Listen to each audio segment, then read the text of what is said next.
Hi True Nature Medicine Tribe, it is Sarah Jane coming to you from my favorite place for as long as the connection holds.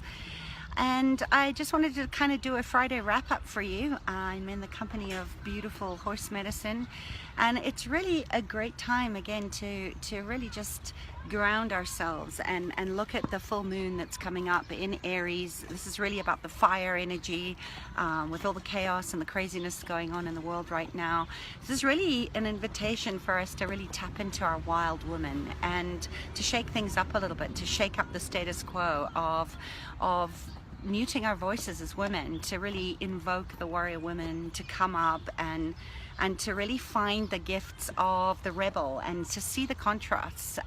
You just have to look at American politics right now to see the great contrasts that are really looking at how do we liberate ourselves from knowing what's true and light for us, and be aware of the anger, you know, how we're using our potency at the moment in speaking our truth, that we can find ourselves, we can find and chart our North Star again by really staying true to what you're aligned to and what's coming up for you as a gift, and be fierce with your truths. You know, it really is time, I believe, to wake up and do the right thing.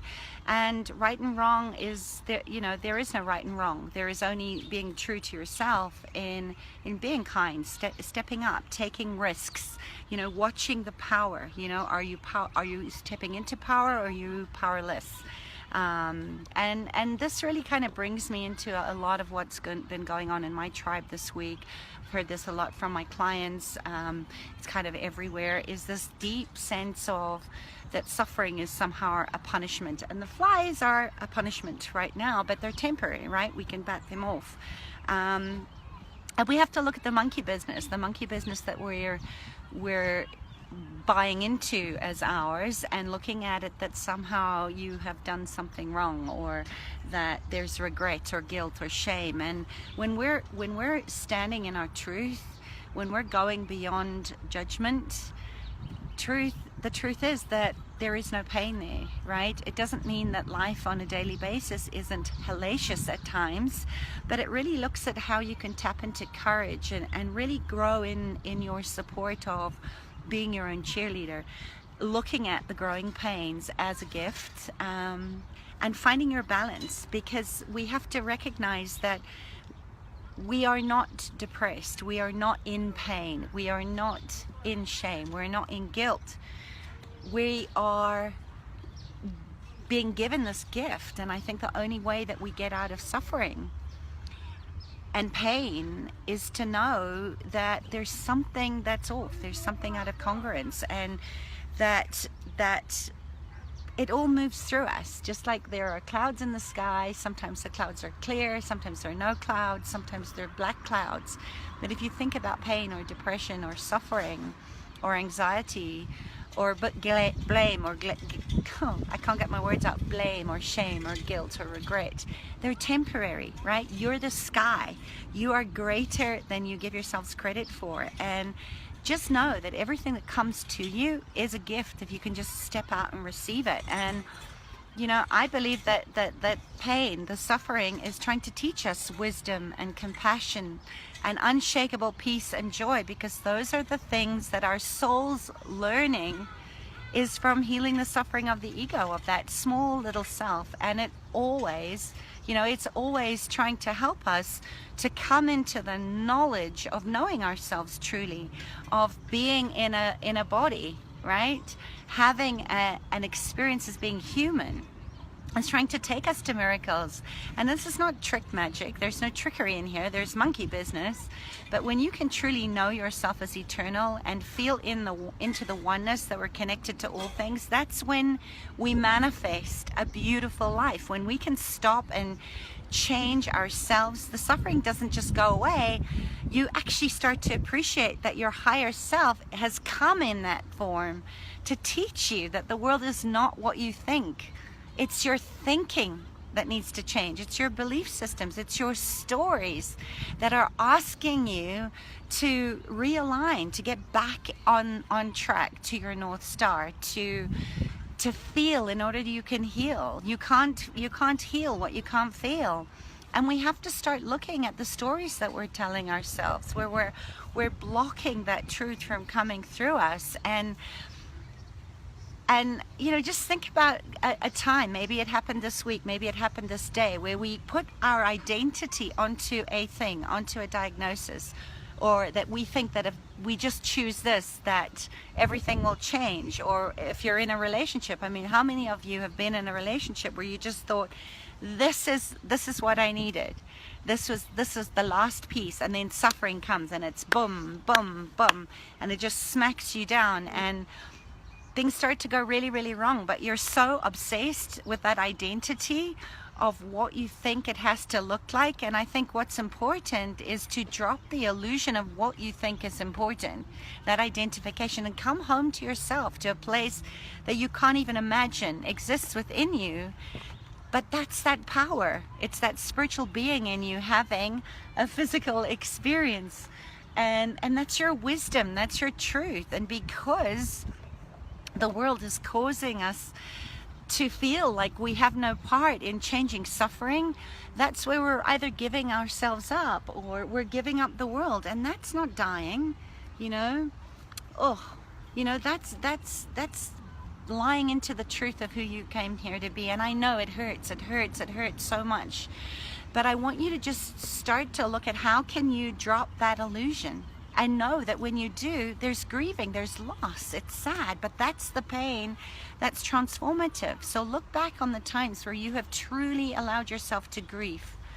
And it's in that fire of grief that you're burning away everything that is not absolutely true for you. You know, that's the first thing we have to allow ourselves, give ourselves permission to have. And then looking at how suffering changes us, because you know, this is the unnecessary suffering, where we're fearfully creating thoughts that torture and torment us. So, you know, the pure thought of suffering is the need of allowing things to be as they are and give up what you think they have to be, even if that's a diagnosis that you'd rather not have. It has to happen in order to feel and change and transmute.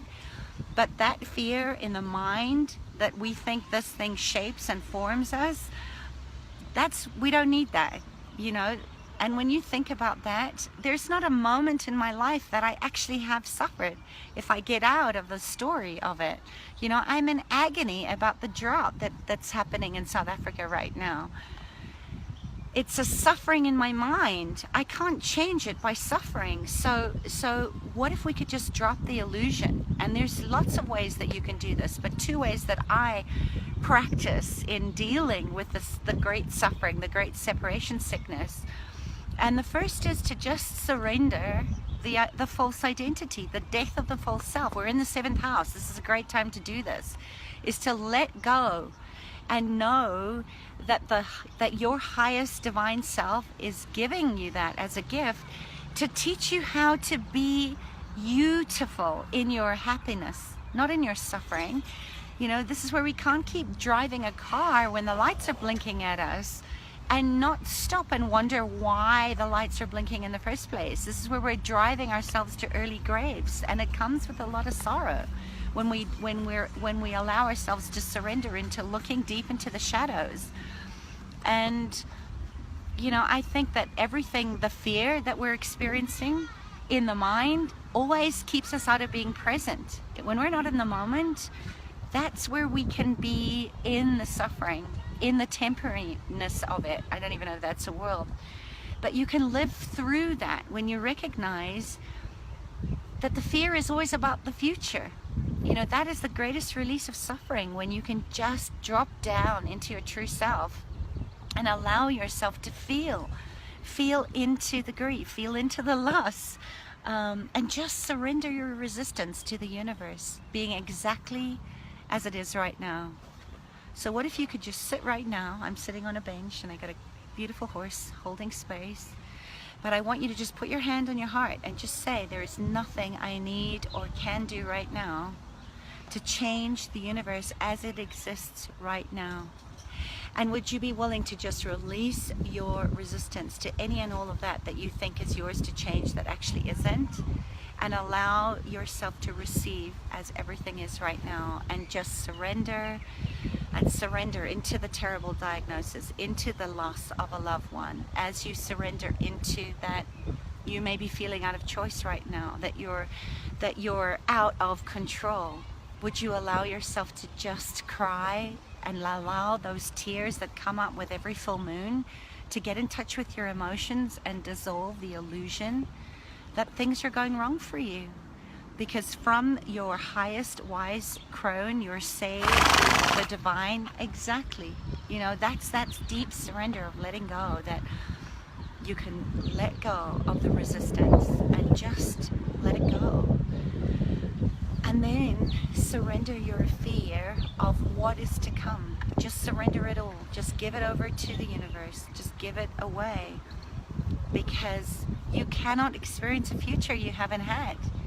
And that's how we stop ourselves. So come into this moment, be present, and allow the grief to come up and clear and purify and transmute into something beautiful that gives you a sense of relaxation and gives you a sense of space, so that that voice that's telling you that there's something you need to be afraid of, and there's something that's going to be painful, and there's something that you're going to have deep suffering about, when you drop into your heart and you just allow yourself to trust that you're exactly where you need to be right now, and you surrender into that divine trust that starts with you trusting yourself.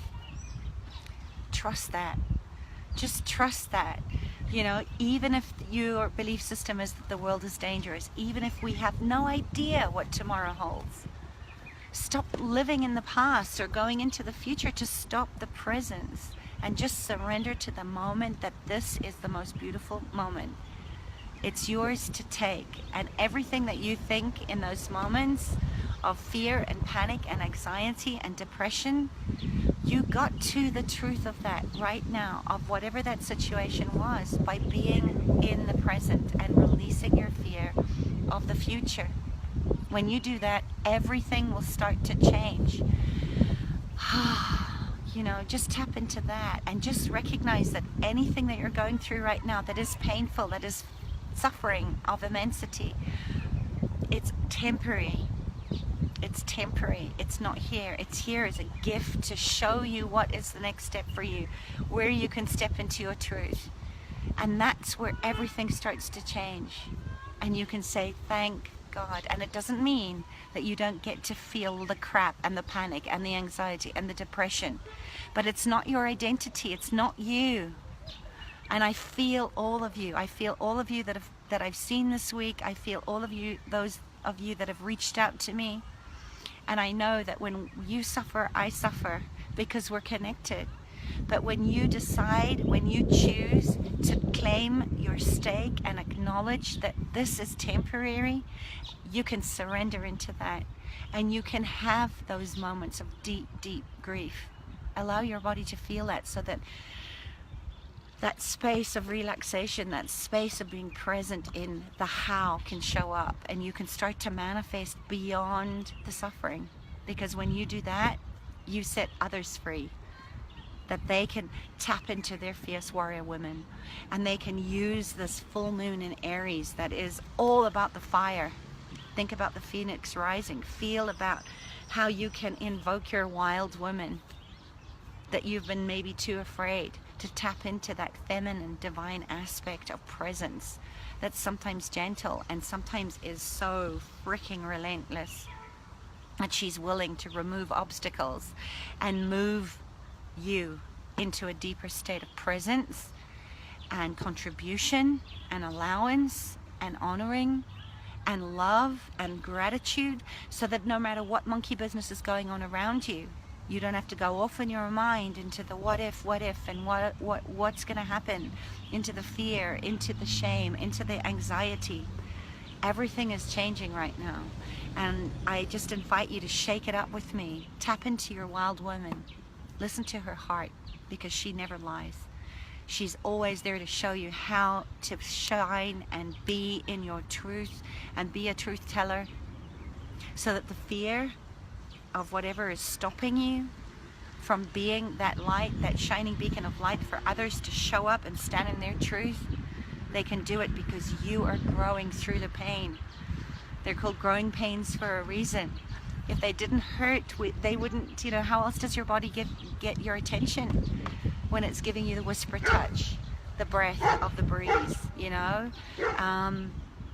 It doesn't mean it's going to go away, but at least that way you get to know that you're not what you've identified yourself to be. Those are the gifts of the pain, of the depression, of the anxiety, of the uncertainty that are there to get you back on track so that you can live toward what you envision as a bright, beautiful future, not just for you, but for everyone around you, for the planet, for the animals, for the earth.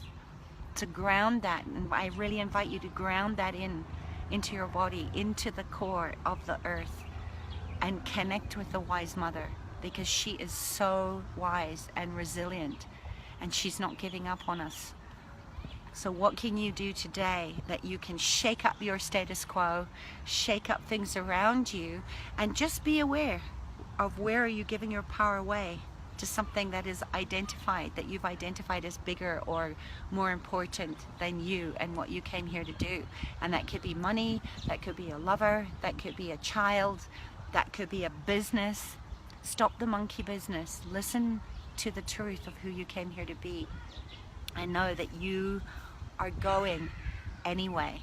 And the sooner you surrender to all the reasons and justifications why you have decided that you can't, the sooner you set yourself free. So use the Aries, and use Aries too. You know, she was a warrior that was willing to cut down everything that stood in her way from being the truth teller that she came here to be. Use this time, use this energy of the full moon. I probably will do a new full moon ceremony sometime over the weekend, if I get the time and if that's something that you want. But that's how you set yourself free of your pain, of the suffering, is find and recognize and own the gifts of your rebel, your wild woman, the animal inside of you that is powerful. She's the one that's going to set you free. And when you get to step into that, you will be unstoppable. And I can't wait to see what you get to start to choose to show up as the torch, as the flame, that you inspire other people because of your courage and your brave heart. So go and have an amazing rest of your day wherever you are, and know that you're loved. Know that this is, even though it might seem the most untruthful thing right now, you are so loved and held and supported, and all you have to do is reach out and burn, baby, burn that, let that fire in your belly burn, and may you go forth and tell the truth as only you can, because remember, the world isn't waiting for someone like you. The world is waiting for you and what only you can give to the world. Have a beautiful weekend. Sending you lots of love. Bye. Mwah.